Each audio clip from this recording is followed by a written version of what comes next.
What's going on, ladies and gentlemen? I hope you guys are all having a great week. This is a interesting segment of the show that if you're watching this on new TV, this will be the second segment of the show. We have David Amello here. He's the founder and president of OTG Video. He's from the Boston area, so he's familiar with the channel, and he wants to give us a little bit of a look into how his journey was like from, going from a corporate world to the entrepreneurship world and starting OTG Video. So, my first question for you, just to give people a little bit of a background on your journey and a little bit, get them more familiar with what you do and who you are. You're currently the president of OTG Video, but tell us a little bit outside of the business about yourself. Who are you outside of the business? About your background. What did you do before? Hi, Sam. Thanks for the question. Yes, I have been in electronics pretty much my whole life. It Okay. comes from um, back from a family business.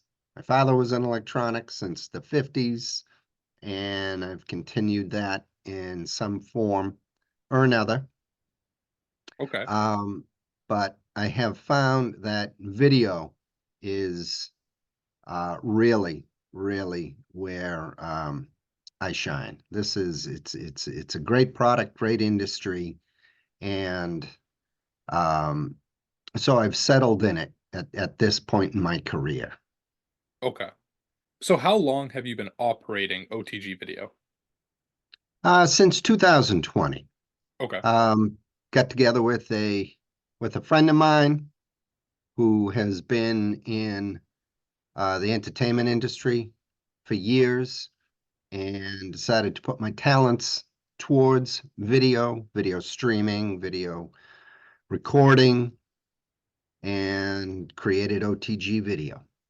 Okay. Okay. And what would you say your main mission with OTG is? OTG is to provide quality streaming, quality recording at an affordable price for um, performance artists, sports clubs, local organizations, anybody who needs or who would like to record events on video. Okay. Out of those, what would you say the most common industry that you stream and record for is? Sports has been a big part of our lineup, as it were. Um, Okay. with all these sports channels coming online, there's a requirement to record the data and stream the events, and OTG is focusing on that. Okay. Okay. And so my next question for you is because we see this glamorized a lot on TV and on social media these days, what are some misconceptions that you've learned, about actually having a business and operating it versus just hearing about it, people talk about it? Oh, well, like I would say any business, it's just a lot of work. You constantly have to be evolving, understanding the new technologies that are coming out, um, and passing that along to your clientele. Too many people are used to um, phones now that have cameras in them. And for instance, if we tell somebody that we have to arrive 2 or 3 hours in advance to set up the equipment, um, they kind of scratch their heads and they say, "Why? I just take my phone out." I said, "No, no, no, that's not what we do. There's a lot to setting up all the equipment, tuning all the equipment, getting all the colors right on the cameras. It's a quite a setup process, and people don't realize it, but it is necessary. And just informing them of all the preparation that goes in prior to a shoot, we um, we do our best to inform people, and that's a big part of it. Okay. Communications is a big part of any business, I would say. Fair, fair. And so my next one kind of tied with that. Did you always want to be in video production? And I guess how did you figure that out, if not? Um, I was involved in the high school AV club, Okay. and subsequently in college, I worked at the college TV station, and I always liked the technology behind it, the production, rolling out the truck, going from studio to location.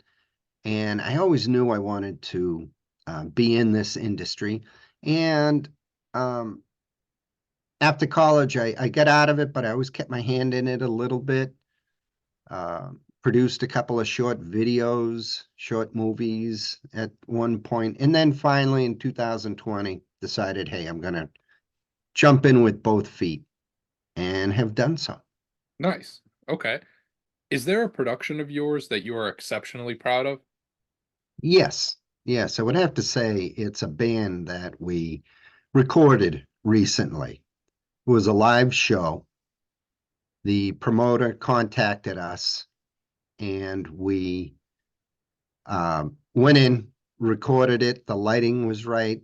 They the band, the music was good. The audience was there. Everything, all those aspects put together, turned out a great video. Okay. What's the best advice you can give a customer about producing high quality video? I would have to say, be aware of your environment. Lighting is always necessary for good video.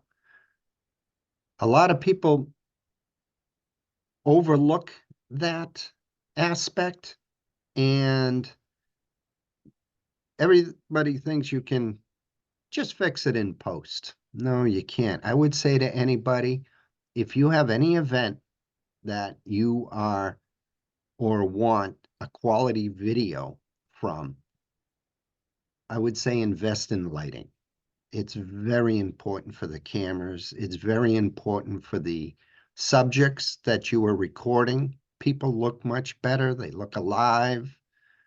Um, you have a lot of different aspects when you're in a public space, and as a video company, you don't have control, but working with the client to inform them and let them know if they want quality video, invest in lighting. Okay, nice. Do you have any tips for people trying to make money with video editing or video production in 2024? Sure, I would say learn as much as you can about the aspect that you want to specialize in, whether it's video recording, editing. All these aspects have events that you can attend, learn about the manufacturers and providers of hardware and software. Spend the time to learn all the techniques that you can.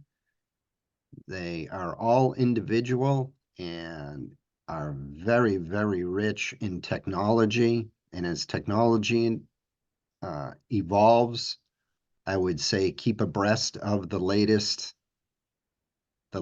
information. AI is coming into play now, which is going to change things dramatically. Um, just learn as much as you can, and continue to learn. It doesn't stop. Continue to learn. Okay, nice. And that actually ties perfectly into my next question, which is where do you see video production going with AI coming into the mix, into the industry? AI is going to change everything. Um, Compared to AI, a lot of the video that's out there is old technology. AI is going to take over such that video studios are going to become less and less desired. People are going to move to AI. It's all on computers. and it's just going to continue to evolve. There'll be industries sprung from AI, which will, I imagine, um, take certain characters and actors. It will render their uh, persona in such a way that they'll be able to create movies without having to step foot on a set. It will all be done in computers.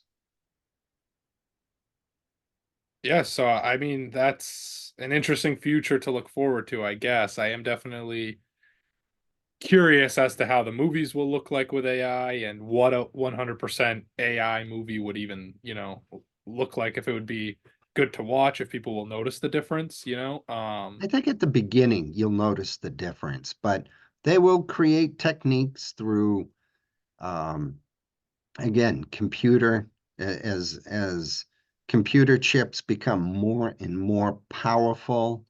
NVIDIA just came out with a chip that has 10 billion transistors on it. That's incredible.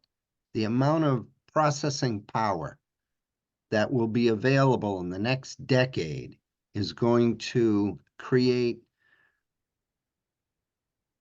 films and movies that once the characters have said their lines, it, they won't need to show up again to a set. It will just all be generated from AI. Right, right. So we'll make it easier on the actors' parts, I guess. We'll make it easier, but it takes away a certain element. Yeah. And at the beginning, again, tuning characters, tuning body movements, facial movements, hand movements. Um, Acting is an art, and trying to get computers to take over, certainly at the beginning, is going to be difficult, but it will happen. And again, in a decade, we will see incredible um, productions come out of just computer companies. Okay. Yeah. No, I kind of agree with that, but I one last question. So I saw that in the beginning of your career you were working with manufacturing circuit boards. Is that like similar to that kind of thing? Yeah, yeah, that exactly. Is that did that have any kind of influence on your relationship with like cameras and the video hardware and how that works? Like, did you already kind of have an interest in like hardware and putting things, is that connected at all, or was it Oh, sure. Oh, sure. My family ran a printed circuit board shop okay? in Boston. Okay. And so it warmed me up to electronics since I was knee high to a grasshopper. Yeah. And I just saw the advent of circuit boards, the density, going to multi layers, just the technology evolving within the circuit board industry was a natural for me to move into electronics after that. And certainly cameras are all about electronics. So it was an easy transition into electronic equipment, which is what a lot of production is. And with the basis of the precision of creating circuit boards, I've always had that um, yeah, Kind of connection. yeah. I've always had a connection to electronics, which has created an easy transition into the video industry. Yeah. Yeah. Because I do feel like I see sometimes people get a little bit, kind of overwhelmed even when they look at like a small camera that has, not a crazy amount of buttons or anything, but it must have helped a little bit to kind of be familiar with that side. It's not as, intimidating to come in and see like a big, video camera and all this technology and stuff like that. Oh no, the technology I've always embraced. Yeah. Again, it comes from just understanding how to make a circuit board Yeah. to um, coming into a control room understanding the different parts of the systems and knowing how they all work together. Mm. Okay, yeah. No, that's kind of perfect that it worked out that way. That, you had that natural progression into video production. Oh yeah, yeah. Just was wondering one last thing. Yeah, just from a journalistic perspective, I had to put my journalist hat on. You had a little period of time where you worked in Mexico City. How was that? And slash like why and how did that come to be? Oh, okay. So I was working in international sales Okay. for an electronics company, Okay. and I had a good client down in Mexico City, Jorge. Okay. Okay. And Jorge invited me to go work for him. He was growing his business and um, he wanted an American to work in purchasing for him. Mm, So I was young, unattached, and I said, "Yep, I'll go. I'll go live in another country, learn the okay. language, the culture." And again, it was the electronics industry I was working in, so it was a natural fit for me to go from sales to purchasing.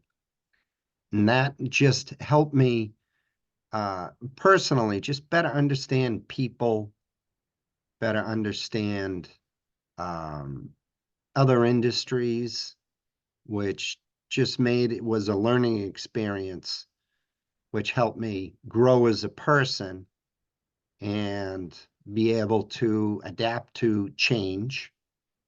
Certainly living in another country that you don't speak the language, you have to learn. Yeah. And that continued my love for learning. And I picked up Spanish as a second language. And I would say to anybody out there who wants to learn more about the world, go live in another country. It's an eye opener. How It's an was that like adjustment period? Like did it take a long time to learn the language, to learn like the area? Oh no, no, no! I dove in with both feet. Um, Lived in Mexico City for a year. Loved every minute of it. Um, Learned to enjoy the food, enjoy the people. I worked with great people, and um, I would, yeah, I would say to anybody, if you want to, if you want to learn about the world, go live in another country, and you can do it. You'd be amazed how, if you're open to it, how easy it is. Yeah, I guess yeah, it is all about mindset because when you hear about, moving to another country, it sounds like a big step, but the way you're explaining it, it sounds like you have no regrets and it was nothing but a good Oh, time. no, no, it was very easy for me. I came from a family that um, we were open to new experiences. So making the change, it was it was inviting. It was invigorating, inviting. I enjoyed every moment of it. Yeah, no, that's awesome. And just last question, for real, because I know there's been a few last questions now, but what I saw that you were running the Cub Scout pack 337 and then now are a committee chair. Is the like how did were you always in that since a young age or did you get into that kind of in later on in life or how did that come to be? Sure. Well, I live in the same town I grew up in. Okay. And Pack 377 was my pack as a child. Okay. So you were in it. I was in it. I was Okay. in it. And when my sons were old enough, I got them into Cub Scouting Oh, and they needed somebody to run the pack. So I helped take over the pack and run the pack for years. And then they needed a committee chair so we could bring in new people to run the pack. And I took over that position. My kids are long out of scouting. They both made it to Eagle. Very proud of that. And But I've continued with the BSA scouting program. I think it's a great program. I think it teaches kids respect, hard work. It gives them chances to uh, enjoy activities that they normally would not do. I would say to anybody, check out the BSA Scouts, and that's why I continue as the committee chair for my little pack in town. Yeah, so you now do it just for fun and kinda just to give Oh, back. yes. Yeah, Okay. yeah, because I want other people. I want the pack to remain strong because eventually the Cub Scouts make it into Boy Scouts, which is a great program. And it helps them all the scouts that I've known since they were Cubs and now are Boy Scouts. They're all great kids. They've learned a lot. Um, it's now open to females, so girls can go into the BSA Scout program and do the same program as the boys who have had that opportunity for years. I think it's great. Okay, nice. I think, yeah, I think that's it on our end. I think it's been a great interview, and I think people watching will, get a lot of useful info from this, just whether they're coming at it from an interest in video production or entrepreneurship, or just, are listening for entertainment and want to hear about your story. I think there's a little bit for everybody here. So I just Sure, thank sure. you for Thank taking you. the Thank time. you for this opportunity. Do Yeah, appreciate it. thank you for coming on and, telling us your story and taking the time to do this. I appreciate it. Sure. All right. Have a good one. You as well. Take care. Bye. Bye now.